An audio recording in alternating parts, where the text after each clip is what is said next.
जैसे हमीर जी पहले लोग सोचते थे कि ट्रैवल सिर्फ अमीरों के लिए बना है मतलब कि गरीब इंसान घूम नहीं सकता या जो मिडिल क्लास फैमिली है वो अच्छे से घूम नहीं सकते हैं क्योंकि वो ये सोचते हैं कि इंटरनेशनल घूमना बहुत ज़्यादा एक्सपेंसिव है। ऑल्दो कि आज के टाइम में लोग जो हैं डोमेस्टिक में उतना पैसा खर्च कर देते हैं जो इंटरनेशनल में भी नहीं होता है। तो क्या आप बता सकते हैं कि middle class family budgeted tour में कैसे घूम सकती है? सबसे पहले लोग जब इंटरव्यू हम करते हैं या बैठे होते हैं या कोई भी बोलता है तो उसका एक ही सपना होता है, मेरे को ट्रैवलिंग का शौक है, घूमने का शौक है। और सबसे ज़्यादा ये वाला शौक जो है वो जो आम इंसान है जो एक नॉर्मल फैमिली में है, गाँव से है, उसका शौक ज़्यादा है।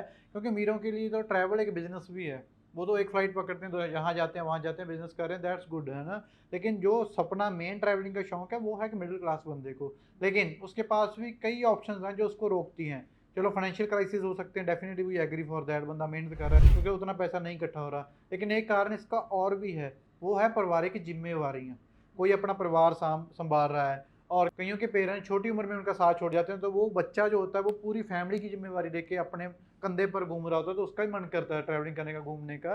तो इसमें काफ़ी चीज़ें ऐड हो जाती हैं। तो ट्रैवलिंग शौक हर बंदे का है, हर बंदा घूमना चाहता है, लेकिन डिपेंड करता है कि उसकी सिचुएशन क्या है और वो कैसे-कैसे प्लान कर सकता है। वो भी चैलेंज है जो उनकी ट्रैवलिंग रोकता है। तो इसमें डिपेंड करता है कि कौन से क्लॉज़ में ट्रैवलिंग आपकी रुक रही है। अगर मैं बात करूँ कि बजट में कैसे घूम सकते हो, तो इसके लिए तो बड़ी प्यारी चीज़ है कि कंट्री भी वही है, फ्लाइट भी वही है, होटल भी वही है, सब कुछ वही है, कुछ नहीं बदला। लेकिन बदल क्या रहा है आपका टाइम, ठीक है? जून-जुलाई की छुट्टियाँ आती हैं, बच्चों को छुट्टियाँ होती हैं, पूरे इंडिया में होती हैं ऑल ओवर। उस टाइम पे हम लोगों को वीडियो में पहले बोलने लग जाते हैं मार्च में, फरवरी में कि भाई आपने अगर जून की छुट्टियों में प्लान करना है ना, तो अभी से पैकेज बुक कर लो, क्योंकि फ्लाइट वही है, होटल वही है, फिर बोल रहा हूँ। लेकिन जून में एकदम से जाके एकदम से आप 100 का 100 बंदा बुकिंग डालोगे ना, तो वो बुकिंग अवेलेबिलिटी कम रह जाएगी और आपका जो है प्रेशर ज़्यादा बढ़ जाएगा। तो डेफ़िनेटली डिमांड अगर बढ़ रही है, सप्लाई कम हो रही है, तो प्राइसेज़ हाइक जाएगी। तो यहाँ जून में अगर बंदा कोई महँगा पैकेज लेके जा रहा है, तो वो उसकी गलती है, नंबर 1। नंबर 2, उसके बाद आता है जी क्रिसमस और न्यू ईयर, ठीक है? हर बंदा क्रेज़ी है कि मेरे को क्रिसमस यहाँ मनाना है, मेरे को न्यू ईयर यहाँ मनाना है, किसी ने मनाली मनाना है, किसी ने इंटरनेशनल दुबई मनाना है, किसी ने सिंगापुर मनाना है। वो हर बंदे का अपना-अपना ड्रीम है, किसी को थाईलैंड मनाना है।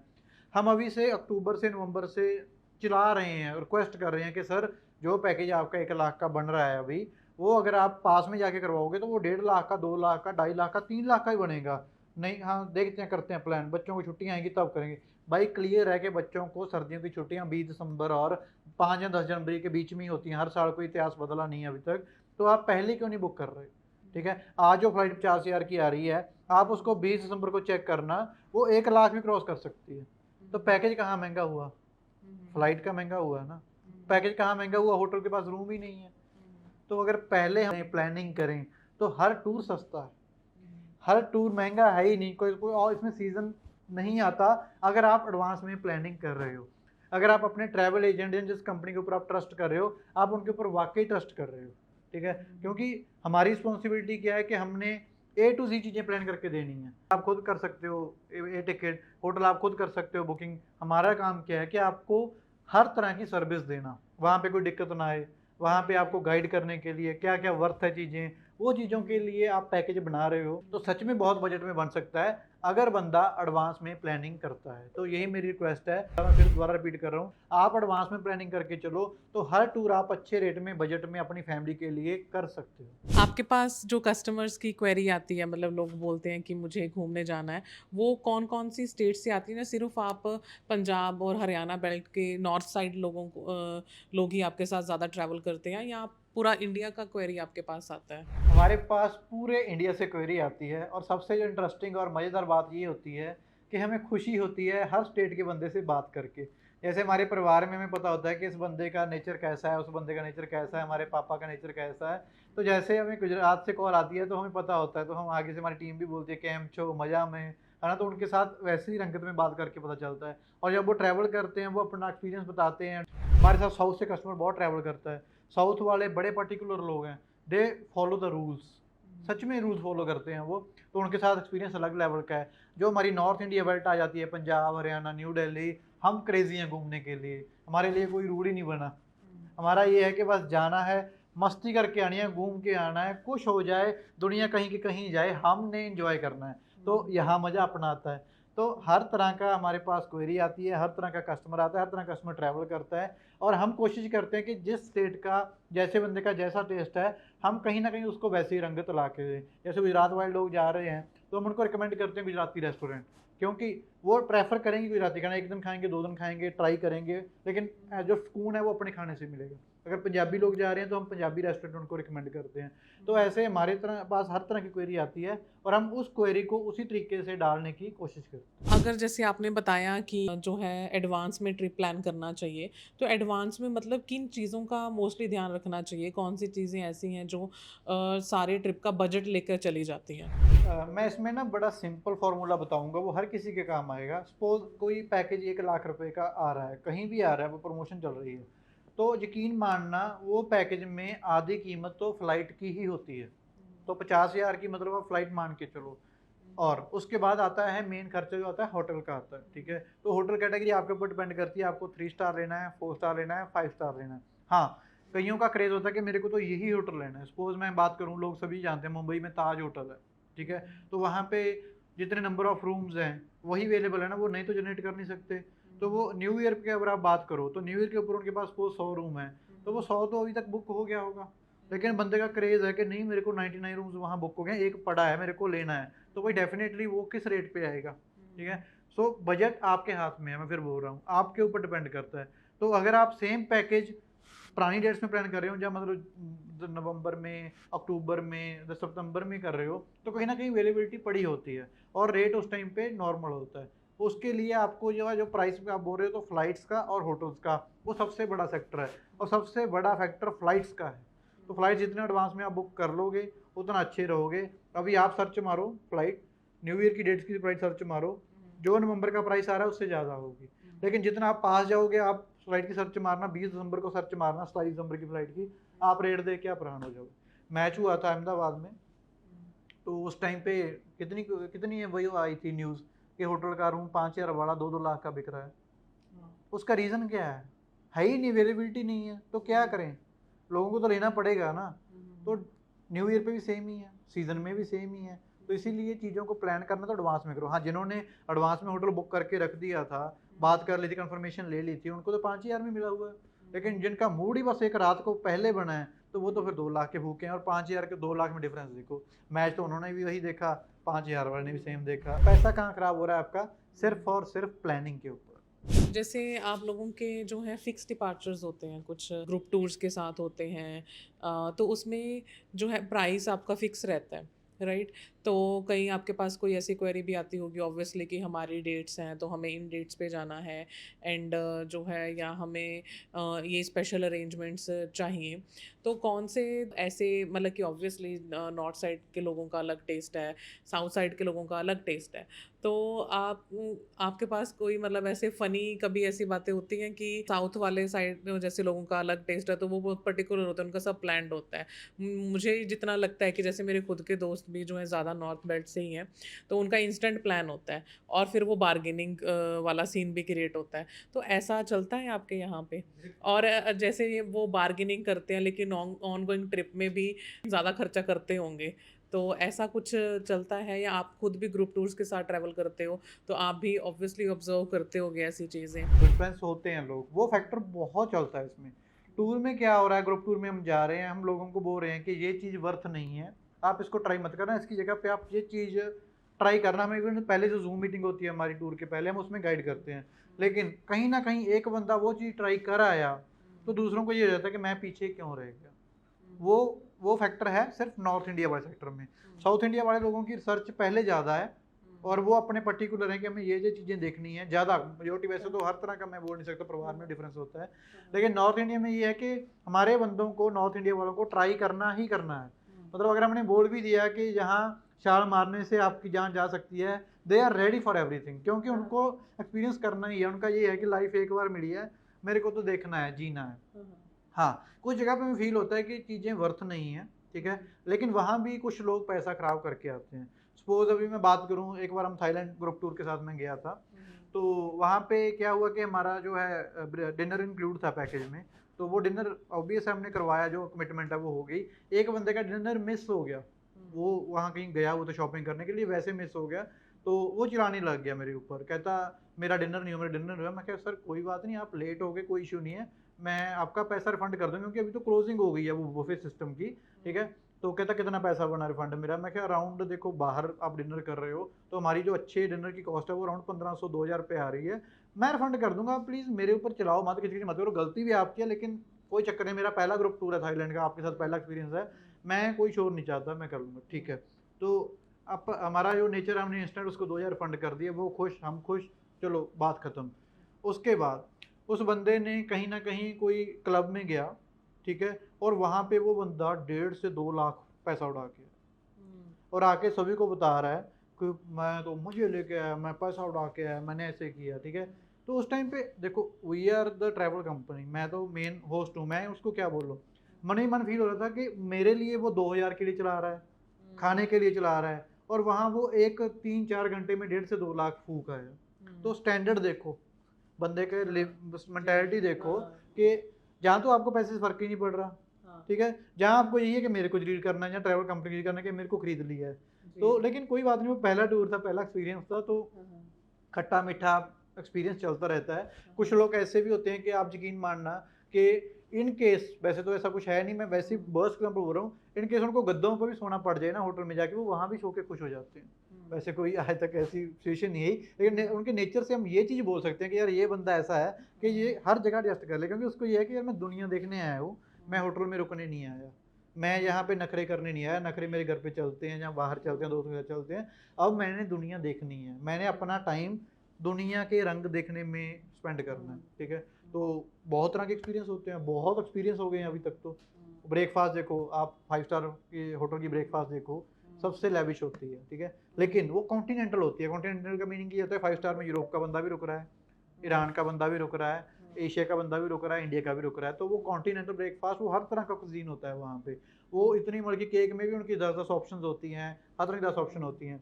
और वहाँ जाके बंदा इंटरनेशनली ढूंढे कि मेरे को तो आलू पराठा ही चाहिए, या मेरे को तो ढोकला ही चाहिए, हाँ वो करते हैं, ट्राई करते हैं, होता है आइटम, लेकिन वहाँ जाके गरारी नहीं आप कर सकते।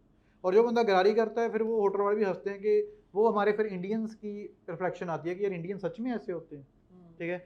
सो हम तो अपने जो जूम मीटिंग होती है, जहाँ जितनी भी हमारी गाइडेंस होती है, हम उसमें क्लियर करके चलते हैं कि भाई अगर बाहर जा रहे हो तो हर तरह का फूड आपको मिल सकता है, जहाँ इंडियन मिलेगा, यहाँ ये मिलेगा, वो मिलेगा, लेकिन जिन कंपनीज ने गाइड नहीं किया होता अपने कस्टमर को, वो भी वहीं रुक रहे होते हैं होटल में। फिर जब उनका हंगामा वहाँ होता है, जब वो बोलते हैं ना, फिर हमें फील होता है कि यार आप एक कंट्री को, एक स्टेट को रिप्रेजेंट कर रहे हो, तो भाई प्लीज़ बी प्रैक्टिकल, आप विदेश घूमने आए हो, आप यहाँ किसी धर्मशाला में नहीं आए हो। जैसे जो है फॉरेनर्स भी, काफ़ी फॉरेनर्स भी इंडिया घूमने आते हैं और वो इंडिया का कल्चर देखते हैं एंड बहुत ही ज़्यादा डिसेंट वे में रहते हैं। तो मैंने जितना ट्रैवल किया है कि मैंने देखा है कि इंडियन लोग लाउड आवाज़ में बोलते हैं, क्योंकि एक्सेंट ऐसा है, मतलब कि फॉरेनर्स का एक्सेंट ऐसा है कि वो बहुत ज़्यादा धीमी आवाज़ में बात करेंगे। अगर मैं वियतनाम के लोगों की बात करूँ तो वो बहुत ज़्यादा धीमी आवाज़ में बात करते हैं कि पास बैठे हुए बंदे को भी नहीं सुनता। लेकिन हमारा इंडियंस का ऐसा है कि हम, हमारा टोन ही ऐसा है कि जब हम बोलते हैं तो साथ वाला बंदा या दूर बैठा बंदा को भी ये होता है कि शायद ये लड़ रहे हैं, फाइट कर रहे हैं। तो ऐसा हुआ भी है कि लोग बोलते हैं कि आर यू ओके फाइन, है ना, तो वो टोन है। तो इंडियंस जब बाहर जाते हैं, मतलब कि उनका ये भी होता है कि मुझे ये भी देखना है, मुझे ये भी देखना है, तो उनकी जो आइटनरी होती है वो बहुत ज़्यादा टाइट होती है। और जैसे वो 4 दिन के लिए जाते हैं, 5 दिन के लिए जाते हैं, उसमें ये होता है कि हम ये भी घूम लें, मुझे जो भी फेमस साइट सीइंग्स हैं उसके आगे बस एक फ़ोटो खिंचानी है। लेकिन जो फॉरेनर्स हैं वो सिर्फ 14 दिन के लिए, 15 दिन के लिए, 1 महीने के लिए एक पर्टिकुलर डेस्टिनेशन पे रहते हैं, उसकी वाइब को फ़ील करते हैं, मतलब कि वहाँ का खाना एंजॉय करते हैं। आप मतलब कैसे इस चीज़ को रिलेट करते हो, या आप क्या सोचते हो इसके बारे में कि मतलब कि इंडियंस का ऐसा सिस्टम क्यों है और फॉरेनर्स का ऐसा सिस्टम क्या? Obviously there are culture differences, तो आपका इस पे क्या विचारधारा है? मैम हम इंडियंस है ही क्रेजी हैं, मतलब कि यहाँ इंडियन दिखता है समझो आपके अपने आप एनर्जी, आपकी लाइट ज़्यादा जल जाती है बाहरले देश में, क्योंकि हम टिकने वाले है ही नहीं। हमें हर चीज़ ट्राई करनी है, हमें हर जगह पे इंजॉय करना ही करना है। हमें वो लेयर डे, हमें वो रिलैक्सिंग डे, हमें वो रिलैक्सिंग टाइम चाहिए ही नहीं है। हमें तो बस घूमना है, हमें तो दुनिया देखनी है। ये फंडा होता है हर इंडियन का घूमने का, क्योंकि अगर वो एक्सप्लोर ही नहीं कर पाया, अगर वो जगह जा ही नहीं पाया, तो फ़ायदा क्या। इंडियन दिमाग इतना शार्प है, इंडियन दिमाग इतना स्मार्ट है कि इसकी अब्जॉर्बिंग पावर, इसकी ग्रैबिंग पावर सब कुछ में टॉप हैं हम। तो अगर आप कंपेयर करोगे तो कंपैरिजन बन नहीं पा रहा। रीज़न इज़ के जो लोग फॉरेनर्स हैं वो अपने तरीके से ट्रैवल करते होंगे, वो 20 दिन, महीना, 2 महीने, 4 महीने घूमते होंगे, ठीक है, उनका अपना टेस्ट है। इंडियन बंदा 5 दिन में इतना सेटिस्फाई होके आ जाता है कि वो 1 साल उसके पास बातें नहीं खत्म होती कि मैं ये ट्राई करा है, क्योंकि वो उसकी फुर्ती है, उसकी स्पीड है, उसकी एनर्जी है, उसकी वाइब है, उसकी परवरिश, उसका कल्चर, वो सारी चीज़ें हम में इतनी एनर्जेटिक है कि हम दबने वाले है ही नहीं हैं। तो वो डिपेंड करता है हमारी जो परवरिश है। हर इंडियन को डे 1 से हार्ड वर्किंग सिखाया जा रहा है। हर इंडियन को डे 1 से कैपेबल बनने के लिए ट्रेन किया जा रहा है। हर इंडियन को सुस्त नहीं बनाया जा रहा। हर इंडियन को स्पून फीडिंग नहीं मिल रही। हमें यही बोला जा रहा है कि करोगे तो कुछ बनेगा, करोगे तो कुछ बनेगा। और हमारे पास हमारी मोटिवेशन हमारे दादा परदादा यही हैं कि उन्होंने इतनी ज़मीन थी, इतनी बना ली, उनके पास इतना काम था, वो इतना कर लिया। वो यहाँ जॉब करते थे, इस पोस्ट पे थे, बेटा आपको भी जाना है। वो आर्मी थे, बेटा आपको भी जाना है। तो हमारे रियल मोटिवेशंस हैं। लेकिन बाहर मैंने क्या देखा है, पता नहीं बात ये सही लगे गलत लगे, लेकिन बाहर किताबों की पढ़ाई और जो नॉवेल्स होते हैं हमारे, उनको पढ़ा करके बच्चों को ज़्यादा ट्रेन किया जाता है। जितना मैंने देखा, ऑब्जर्व किया, बाकी आई एम नॉट, मेरे को नहीं पता मैं गलत हूँ या सही हूँ, लेकिन मैंने ये देखा कि बच्चों को सिर्फ ये बुक्स दे के कहते हैं कि पढ़ो पढ़ो पढ़ो। वो अच्छी बात है, ग्रैबिंग पावर अच्छी है, लेकिन इंडिया वाले लोगों को साथ में पारिवारिक भी मोटिवेशन बहुत ज़्यादा मिलती है। तो हमारा मैच इसीलिए डिफरेंस है घूमने के लिए कि हमारे में भाई टिकने वाला वो कीड़ा है ही नहीं है। हम इंडियन टिक ही नहीं सकता। हम इंडियन घूमने जा रहे हैं तो बच्चों की तरह हमने हर जगह पंगे लेने हैं। यहाँ लिखा है ना कि इस पॉइंट के बाद फोटो नहीं खींचनी, हम चुपके से वहाँ चढ़ के जाके वो उसके साथ फोटो करवा के वापस आएंगे ही आएंगे, चाहे कुछ ना भी लिखा है। तो we are Indian, we are proud to be Indian, और हम ऐसे ही रहेंगे, और इसी चीज़ का मजा है। जैसे ऑब्वियसली हमने देखा है कि आप अपनी फैमिली के साथ घूमते हो, आपका बेटा भी आपके साथ में ट्रैवल करता है। आप मतलब अपने बच्चे को मतलब कि कैसे देखना चाहते हो? School is a mandatory, school उसको जाना चाहिए, अगर स्कूल नहीं जाएगा तो सीखेगा कहाँ से? ऑल्दो कि ट्रैवल वो कर रहा है, लेकिन अभी बहुत छोटा है, उसको क्या चीज़ें याद रहेंगी, नहीं रहेंगी? मतलब कि आप क्या सोचते हो, मतलब कि चाइल्डहुड जो है उसका इतना इम्पॉर्टेंट है, school life is also mandatory, तो आपको कभी कंप्लेंट्स नहीं आती उसके स्कूल से कि ये ज़्यादातर जो है एब्सेंट ही रहता है, हम ये घूमता ही रहता है, या कभी इधर होता है कभी उधर होता है? तो what kind of a parenting tip you want to give? बच्चों को लेके मेरा कंसर्न टोटली डिफरेंट है, जहाँ point of view totally different है। मेरा ये मानना है कि चाहे बच्चा 3 साल का है, और चाहे हम 30 साल के हैं, और चाहे हमारे पेरेंट्स 60 साल के हैं, everyone says life is very unpredictable. तो हमारे परिवार में, हमारे रिश्तेदारियों में भी लॉसेस हुए हैं, वहाँ बच्चों को भी लॉस हुआ है। जब हमें खुद का नहीं पता, हमारे बच्चे की लाइफ का नहीं पता, तो हमें बड़े बड़े सपने लेने ही क्यों? और जब सपने नहीं पूरे होते फिर हम स्ट्रेस में जाते हैं। तो हर बच्चे को बच्चा ही रहने दो, और कोशिश करो कि हम खुद बच्चा बने। उसको घुमाओ, दुनिया दिखाओ, और सही गलत उसको सामने दिखाओ कि बेटा वो देखो, वो क्लब में जा रहा है, बेटा वो पैसे फूक रहा है, और हम यहाँ पे यहाँ कर रहे हैं, तो डिफरेंस देखो उसको। उसकी जो है ना सेंसेशन पावर इतनी प्यारी है कि वो खुद जज कर लेगा क्या सही है क्या गलत है। ठीक है, मैं कई बार देखता हूँ बच्चे को वहाँ बैठा कि वो बोलता है पापा वो ड्रिंक कर रहे हैं बंदे, ठीक है, तो मैं बोलता हूँ उनकी लाइफ है, करने दो। कहता नहीं, ये गंदी बात होती है। उसका रीज़न क्या है कि मैं ड्रिंक नहीं करता, ठीक है, तो उसको लगता है कि अगर पापा ड्रिंक नहीं कर रहे तो पापा सही है, ठीक है। और अगर है ना, तो यही बात है ना कि अगर मैं ड्रिंक करता होता तो वो बोलता मेरे पापा भी ड्रिंक करते हैं, ये क्या बड़ी बात है, ठीक है। वो अपने आप मेरे को बोल रहा था कि वो बंदे गलत हैं। ऑल दो उनकी बंदों की लाइफ है, सभी की लाइफ है, सबने हर तरीके से इंजॉय करनी है, खाना पीना ये। मैं फिर बोल रहा हूँ कि लाइफ अनप्रेडिक्टेबल है, जिसका जो मन है वो करना चाहिए। तो बच्चों को लेके टोटली डिफरेंट था, ठीक है। सो मेरा ऐसा कुछ ऐसा चीज़ नहीं कि उसको ये बनाना है वो बनाना है, जो बनना है बन जाएगा। अभी मैं आज बोलूँ डॉक्टर बनेगा, ठीक है, आज मैं बोलूँ इंजीनियर बनेगा। इंजीनियर की लाइफ आफ्टर 15 साल 20 साल, एआई इतनी डिमांड में आ रही है, रोबोट्स आ रहे हैं, कुछ आ रहा है, हो सकता है उस टाइम तक वो करियर उसका जो मैं अभी सोच रहा हूँ वो चेंज हो जाए, ठीक है। तो मेरे को आज इस टाइम में कोई टेंशन नहीं है, ठीक है, देखा जाएगा जो होगा। लेकिन आज इंजॉय कर रहे हैं, मतलब मैं, मेरी फैमिली, मेरा बेटा, हम तो आज इंजॉय कर रहे हैं, कल का भी नहीं हम तो इंजॉय कर रहे। देखा जाएगा जब बड़ा होगा। स्टडी तो 10th +2 तो वही रहेगी ना, अभी तक तो वो तो करने दो, पहले ही क्या दिमाग को सोचना। तो उसको घूमने दो, घुमाएंगे। स्कूल में देखो रिक्वेस्ट कर सकते हैं, छुट्टियों के टाइम पे हम वो कर सकते हैं एडजस्टमेंट, कहीं ना कहीं कुछ ना कुछ तो करना पड़ेगा एडजस्टमेंट, लेकिन उसको घुमाना पड़ेगा, क्योंकि घुमाने से दुनिया देख के बहुत कुछ अचीव होता है। इवन मेरे में घूमने के बाद डिफरेंस बहुत आया। अगर मैं अपनी बात करूँ तो पहले मैं कुछ और था, आज कुछ और बातें हैं मेरी। तो वो घूमने से, लोगों से मिलने से, कल्चर देखने से हर चीज़ में डिफरेंस आया, तो बच्चे की तो ग्रैबिंग पावर है ही नेक्स्ट क्लास है, तो वो तो कितना अच्छा ग्रैब करेगा। जैसे मेरा मानना भी यही है कि जो ट्रैवल है वो आपको किताबों से ज़्यादा दुनियादारी सिखा देता है, राइट? और दुनियादारी की अगर बात करें तो वो आपके साथ वाले, आपके रिश्तेदार, आपके घर वाले, आपके दोस्त या आपके लाइफ में जो अप्स एंड डाउन्स होते हैं वो आपको दुनियादारी तो सिखाई देते हैं। लेकिन बच्चों को अगर मैं बोलूँ कि प्रैक्टिकली बच्चे हर एक चीज़ के लिए क्वेश्चन करते हैं, तो या ट्रैवल इज़ इम्पॉर्टेंट एंड वो बुक से ज़्यादा आपको जो है ज़िंदगी के तजुर्बे सिखा देते हैं। सो आपके बच्चे को ऑब्वियसली जो है एयरपोर्ट पे इमिग्रेशन प्रोसेस एंड वो सारी चीज़ें ए टू ज़ी पता होंगी। सब। जी।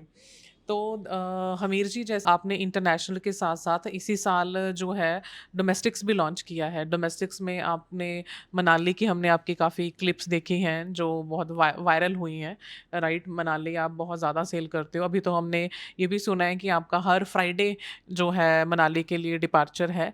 तो जैसे साउथ इंडियंस मैंने देखे हैं या और भी नॉर्थ इंडिया से अगर मैं पूरे इंडिया की बात करूँ, सो मैंने देखा है कि पीपल आर क्रेज़ी कि हम जो है बाइक्स पे जाएँ एंड लेह लद्दाख का टूर करें। तो आप आने वाले टाइम में कुछ ऐसी चीज़ प्लान कर रहे हो, कुछ ऐसा काइंड ऑफ एडवेंचर जो है प्लान कर रहे हो जिसमें मतलब आप लोगों को सपोर्ट करो कि वो लेह लद्दाख बाय रोड जा सके, मतलब बाइकिंग काइंड ऑफ एक्सपीरियंस आप लेकर आ रहे हो आगे इंडस्ट्री में? जब आप कॉलेज में हो ना, कॉलेज में स्टडी कर रहे हो, तो आज के जो जनरेशन है उनको तो ज़्यादा क्रेज़ है, क्रेज़ हमें भी होता था, तो वो है बाइक राइडिंग का। ठीक है, उनको स्पोर्ट्स बाइक तो चाहिए ही चाहिए, वो चाहे उनको घर पे गलियों में चलानी है, गलियों में भगानी है, लेकिन स्पोर्ट्स बाइक लेनी ही लेनी है। और ज़्यादातर हर लड़के की ख्वाहिश है कि मेरे को स्पोर्ट्स बाइक लेनी है, दोस्तों के साथ कहीं ना कहीं पहाड़ों में घूमने जाना है। और वैसी मूवीज़ बनती हैं, वैसी रील्स आती हैं, तो डेफिनेटली और बंदे को क्रेज़ बढ़ता है। तो क्यों नहीं हम सपना सबका पूरा करेंगे। हम पहले सीनियर सिटीजन का सपना पूरा कर रहे हैं, हम उनको घुमा रहे हैं। फिर हम मिडिल क्लास लोगों को बजट में घुमाने का जो सपना है वो पूरा कर रहे हैं। अब इसके बाद हमने डोमेस्टिक लॉन्च किया है मनाली, तो वो सपना पूरा कर रहे हैं। इसके बाद डेफिनेटली लेह लद्दाख तो मेरा सबसे प्यारा इंडियन डेस्टिनेशन है, क्योंकि मैं वहाँ बाय रोड मैं भी खुद 3 बार जा चुका हूँ और अभी तक मन नहीं भरा। आप मेरे को अब बोलो कि मेरी चलें लेह लद्दाख, मैं अभी तैयार हूँ। क्योंकि जब आप लेह लद्दाख जा रहे हो तो आपको रास्ते में हर तरह की दुनिया दिखेगी। आपको पहाड़ दिखेंगे, अलग-अलग रंगों के दिखेंगे, अलग-अलग मिट्टी के दिखेंगे, अलग-अलग शेप के दिखेंगे। आपको हर तरह का पानी दिखेगा वहाँ पे, थोड़ा-थोड़ा कभी मिट्टी वाला पानी, ब्लू पानी, क्रिस्टल क्लियर पानी, हर तरह की दुनिया दिखेगी। और कैसे लोग वहाँ रहते हैं, खुश हैं, सर्वाइव कर रहे हैं, वो सब दिखेगा। और आप वहाँ का जो हाईवे निकलता है, तो वो हाईवे को आप अगर एंजॉय करोगे राइड को, तो वो आपकी ज़हन में बसा हुआ है। मैं बता रहा हूँ ना, तो मेरे वो जो हाईवे पहाड़ों के बीच में से निकल रहा है वो ज़हन में बसा हुआ है, तो वो बाइक का कोई मुकाबला ही नहीं है। और बाइक राइडर्स के लिए डेफ़िनेटली वो तो एक जन्नत ही है जिसको क्रेज़ है। तो वी आर प्लानिंग, ठीक है, हमारी प्लानिंग चल रही है। हम देखो 3 साल हो गए हैं हमें, तो स्टार्टअप वर्ल्ड रहता ही रहता है, क्योंकि अभी भी हम सीख रहे हैं और बंदा हमेशा सीखता रहता है। सो हम पैकेज जब लॉन्च करेंगे तो डेफ़िनेटली हम ट्राई करते हैं कि बंदे को बेस्ट बजट में मिले, ठीक है? तो बेस्ट बजट में हम ट्राई कर रहे हैं, तो जैसे ही बनेगा तो लॉन्च करेंगे। और हमारा पूरे का पूरा सिस्टम अब ऑनलाइन आ रहा है, वेबसाइट बेस्ड आ रहा है। तो बंदा वेबसाइट खोलेगा, डेट्स चेक करेगा, डिटेल्स चेक करेगा, सब कुछ चेक करेगा, बुक करेगा और उड़ेगा हमारे साथ बाइक के ऊपर।